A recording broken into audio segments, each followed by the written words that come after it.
Os furacões estão entre as tempestades mais poderosas da Terra. Eles são conhecidos por sua capacidade de causar destruição em larga escala, afetando milhões de vidas.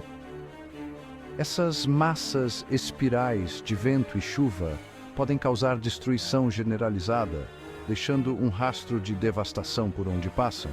Casas são destruídas, infraestruturas são danificadas e comunidades inteiras podem ser deslocadas. De chuvas torrenciais a ventos poderosos, os furacões comandam nossa atenção. Eles trazem consigo tempestades de raios, inundações repentinas e ondas gigantes que podem engolir cidades costeiras. Mas você já se perguntou como essas tempestades monstruosas se formam? O que faz com que uma simples perturbação atmosférica se transforme em um furacão devastador?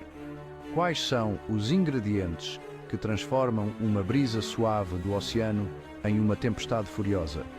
A resposta está em uma combinação de fatores, incluindo a temperatura da água do mar, a umidade do ar e a rotação da Terra. Vamos mergulhar no mundo fascinante dos furacões e descobrir os segredos por trás de sua formação. Entender esses processos é essencial para melhorar nossas previsões e salvar vidas. Os furacões são uma força da natureza que nos fascina e nos assusta. Eles nos lembram do poder imenso da natureza e da nossa vulnerabilidade diante dela. Entender sua formação é crucial para prever seus caminhos e mitigar seu impacto. Com o avanço da tecnologia, estamos cada vez mais capacitados para enfrentar esses gigantes da natureza e proteger nossas comunidades.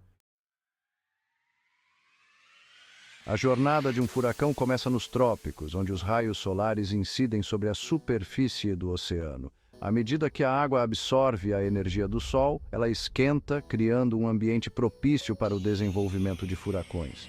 O ar quente e úmido sobe da superfície do oceano, deixando para trás uma área de baixa pressão. Esse ar ascendente age como um aspirador de pó, puxando mais ar das áreas ao redor para substituí-lo.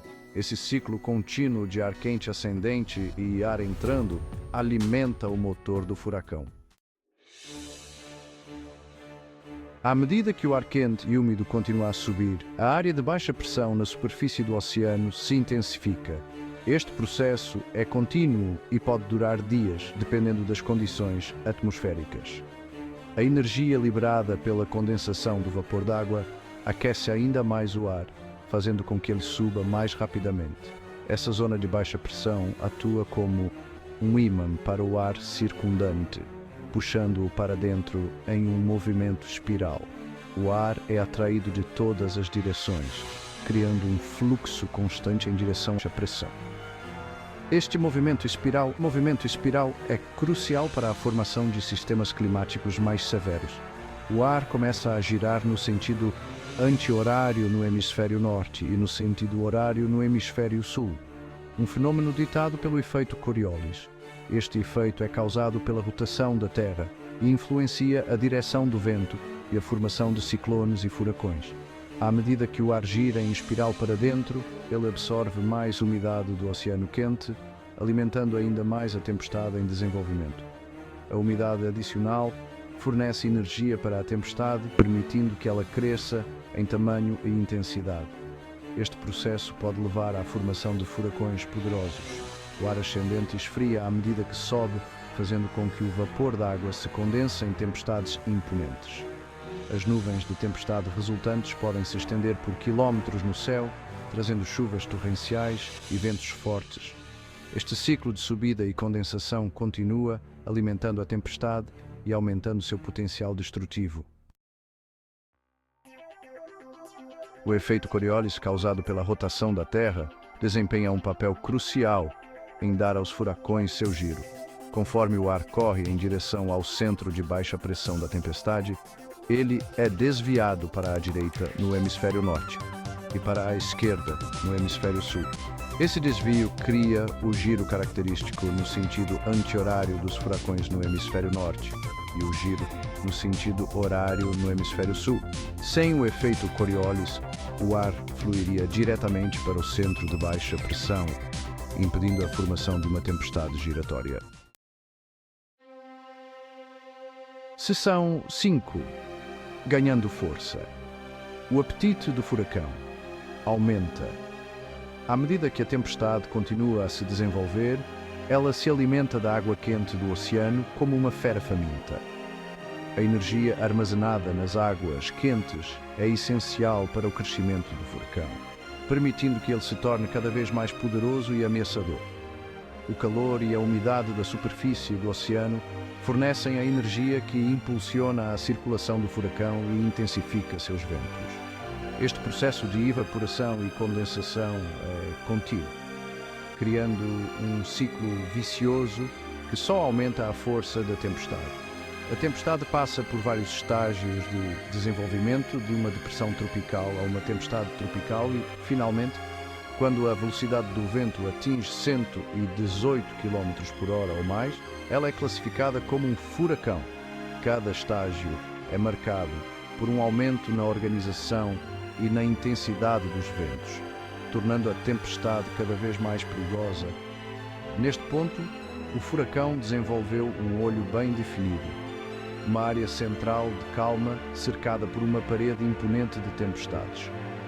O olho do furacão é um fenômeno fascinante, onde os ventos são relativamente calmos e o céu pode até ser claro, mas ao redor, na parede do olho, as condições são extremamente violentas, com ventos fortes e chuvas torrenciais. Este contraste entre a calma do olho e a fúria da parede do olho é uma das características mais impressionantes dos furacões.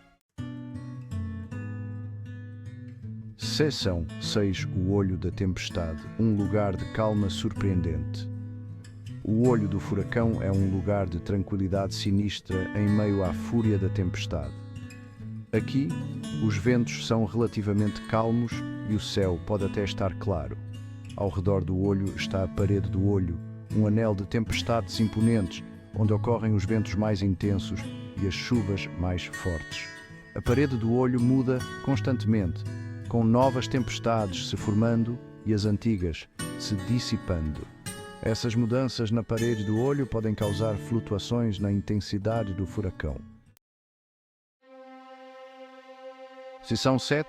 Chegada em terra e dissipação, a morte do furacão. Enquanto o furacão permanecer sobre a água quente do oceano, ele pode continuar a extrair energia e manter sua força. No entanto, uma vez que um furacão atinge a terra ou se move sobre águas mais frias, ele começa a enfraquecer. Cortado de sua fonte de energia, os ventos do furacão enfraquecem e sua chuva diminui. A tempestade ainda pode trazer chuvas fortes e ventos fortes para o interior, mas gradualmente perde sua organização e eventualmente se dissipa. Seção 8. Permanecendo. Seguro, preparo e conscientização. Os furacões são um poderoso lembrete da força bruta da natureza. Embora não possamos controlar o clima, podemos tomar medidas para nos proteger. Manter-se informado sobre as previsões de furacões e ter um plano em vigor é crucial para minimizar os riscos. Ao entender a ciência por trás dessas tempestades e seguir os avisos dos meteorologistas, podemos aumentar nossas chances de enfrentar a tempestade com segurança. Seção 9. O futuro dos furacões. Um mundo em mudança. À medida que nosso clima muda, os cientistas preveem que os furacões podem se tornar mais intensos e imprevisíveis. O aumento da temperatura do oceano e as mudanças nos padrões de circulação atmosférica podem criar condições mais favoráveis para o desenvolvimento de furacões. Entender essas mudanças potenciais é vital para nos adaptarmos a um futuro onde os furacões podem representar ameaças ainda maiores. Seção 10. Conclusão. Respeitando o poder da natureza. Os furacões são demonstrações inspiradoras do poder da natureza, capazes de imensa destruição e beleza inesperada. Ao entender a ciência por trás de sua formação, ganhamos uma apreciação mais profunda pelas forças que moldam nosso planeta. Vamos abordar essas tempestades com respeito, preparação e o compromisso de proteger a nós mesmos e às nossas comunidades.